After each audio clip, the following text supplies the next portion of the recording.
Alright guys, we're here in the shop. We're going to be taking, I've already started, we're going to start defretting these. So I'm pulling these old frets out. I went out and bought a pack of Fender Jumbos. So these are a fatter, taller fret, and they're pre-bent. They're a 9.5 radius. I went out and bought a 9.5 radius block here too, so we can profile this neck to get it to contour to a 9.5. Also, I have a 20 thousandths fret saw for cleaning out the fret slots. Normally, if I was to be doing a neck, and I've already done one, and the one I had, the neck was in decent shape, but this neck is really beat up and scratched. It's like they sanded it with 80 grit. So we're going to turn this into a 9.5 profile. It is a 16, but I don't know if that was due to the fact that they sanded it, and they sanded the profile out of it, because you can actually see the fret dot markers are all really scuffed up really bad. So I already started taking some frets out. Normally you would use this little guide here, and this little bugger slides underneath the fret like this, and then you grab your hold of your nippers and you pull it out. But since this fretboard is mangled, so we're just going to take these little nips, and you're just going to gently grab a hold of them and pull them up. Kind of rock them out of their little fret slot. And once they get going, they're gone. So they come right out. And so it's not that much of a issue. It's all schmutzed out. We're going to continue down the neck. We're going to pull all these frets. And then we'll split the neck from the guitar body. Somehow mount it to this neck cradle. Skyscraper Guitars. For your professional luthier needs, contact Skyscraper Guitars. Greg Porter, he's the man. So we're just going to work our way down this neck. And like I say, they're popping out really easy.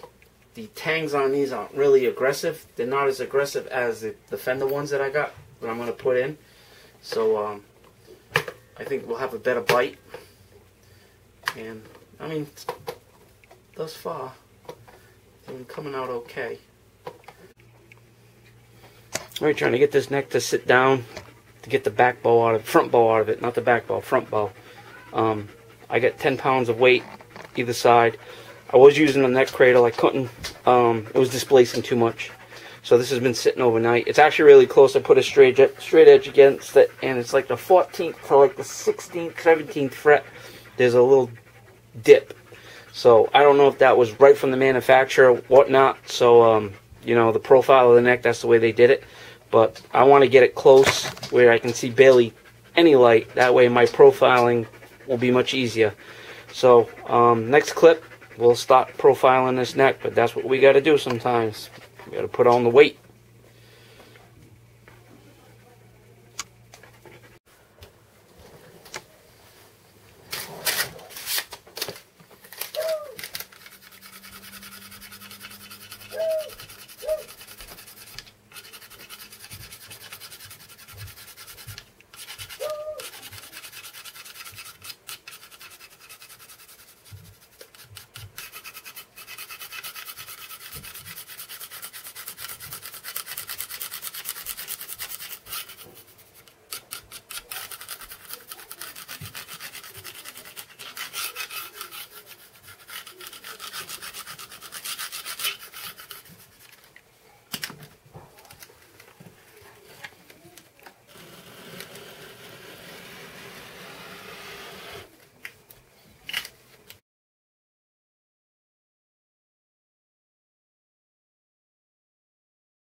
All right, I am the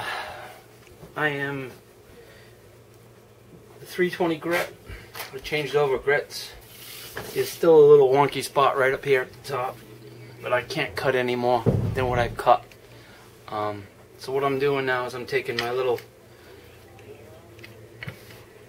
dovetail saw, and I'm cleaning out the actual fret groove, getting all the sawdust out, and I don't want to bore anybody with that.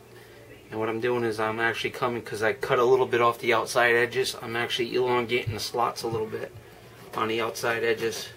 Not much, just a little bit.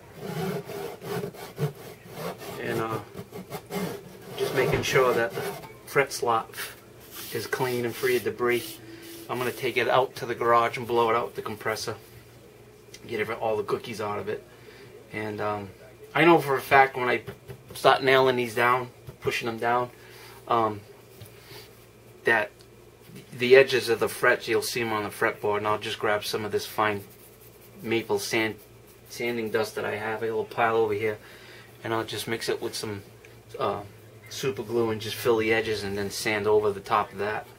But right now we're just trying to get these slots cleaned out, and I'm going to blow it off. I mean, there's still some scratching in the fingerboard here, but I can't go any further than what I did. So whoever sanded this before me, they were really aggressive with it, and I don't know what they were thinking, but it is what it is. So I will go over this afterwards, after I clean all the gook out of here. I'm gonna go over this, hand sanding it, see if I can get some of the scratching out. Or I'll just leave it in, just be what it is. It is what it is. It's a $40 guitar. And I'm just a dumb plumber playing around in the basement. Alright guys, see ya. Alright, we're going to try installing the new frets. Once again, these are Fender 9.5 radius. They're made in Japan, not China. So, we're putting some authentic Fender equipment back on. I use wood glue. I've had good luck with that last refret that I did with the wood glue. So what I do is I take a little bit of this Tight Bond, the Ultimate,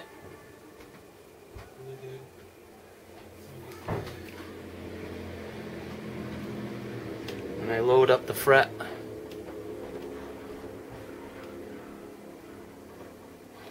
And I load up my shorts.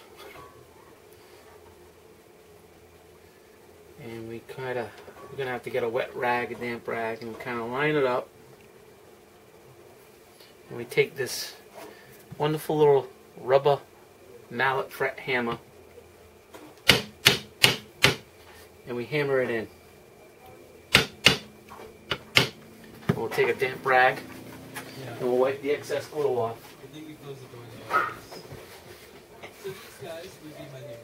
Which I should have had ready, but I didn't. And it extends past, that's fine, there's no issue with that. And we try to get all that glue, residual glue, off of the fingerboard, because if you don't get that glue off, not a good thing. And we just look at it, and it sat down nice and tight. And you can smack it with the hammer, it doesn't hurt it. And just keep wiping that excess glue off. So this is going to be a little time consuming. I'm going to be going up and down this fretboard, so I'm not going to show every fret going in, but pretty much if the tang isn't bad, the tangs on these are nice, they're not like the old ones. The tang is essentially the little grippers that are in, oh this is weak, they have little grippers on the side of them. The ones on the Fender ones are more prevalent, they're wider, so I know that I'm getting a good bite on it. So that's what I'm going to do now. I'm just going to walk this all the way down, and I'll pretty much do a video once they're all in. We're going to let it set overnight, let the glue dry, make sure they're nice and tight, and then tomorrow I'll come in and I'll nip the ends, and then I'll bring out the edge dressing file, which is essentially a file with an angle built into it. You can see it.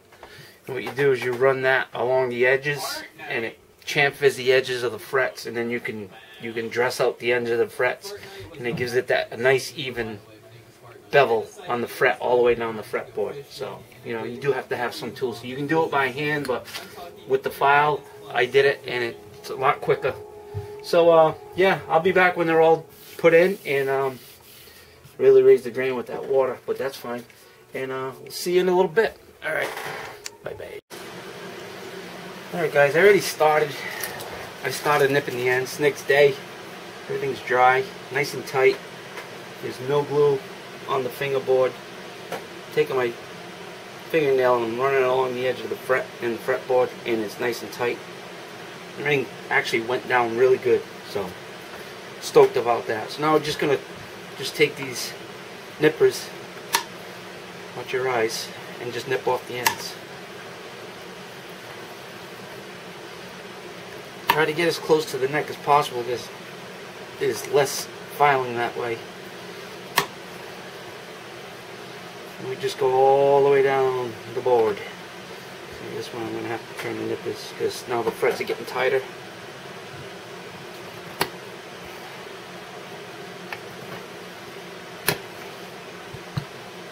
I kind of like going this way because if you turn the pliers, you're getting a downward and an upward force, and I'm in fear of this lifting, but I mean it's solid, but maybe it's just me being mental.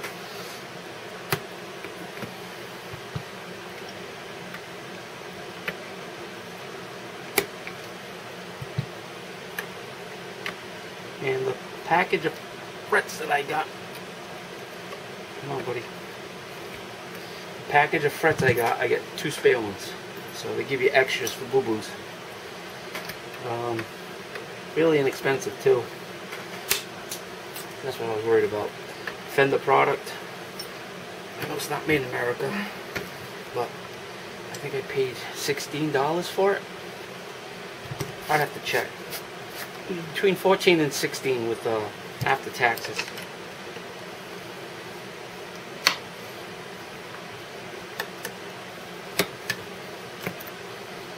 And these are not stainless. These are they're a nickel alloy, so they're a little soft. Some of the reviews I read on them were people kind of complaining that they're a little too soft, and if you get like a workhorse type of musician that plays that instrument daily, all the time, they're going to wear down a little quicker than a normal, like a stainless fret. But other than that, all the other reviews were, and I'll be part of the positive reviews on this because like I said, they're really nice. Jumbo frets, they went down really nice. Didn't give me any issues whatsoever. So that's that. So I'm gonna finish trimming this, and then I'll bring you guys back when I got more to show. All right, I said I wouldn't do it, but we're just gonna do not a demonstration, but take a black Sharpie marker and I highlight the top of the frets all the way down. I've already checked with my fret checker. It's a notch straight edge for straightness of the neck, and this neck is absolutely pin straight. I see no light going through it. So you can buy sanding beams online. What I did was, it was an old pool at my father's house, and it was our old pool, and it got demolished, so we had all these aluminum poles. So what I did was I took one of them, I cut it, and then on a piece of glass I put some sandpaper, and on the piece of glass I worked this, and I cleaned the edge, and then I checked it with a straight edge. This thing is pin straight. It's aluminum, it's lightweight, and that's what I've been using on all my fret levels, and it cost me nothing but a couple of, maybe an hour or so at time. So I made this one, and I made a smaller one. Same deal.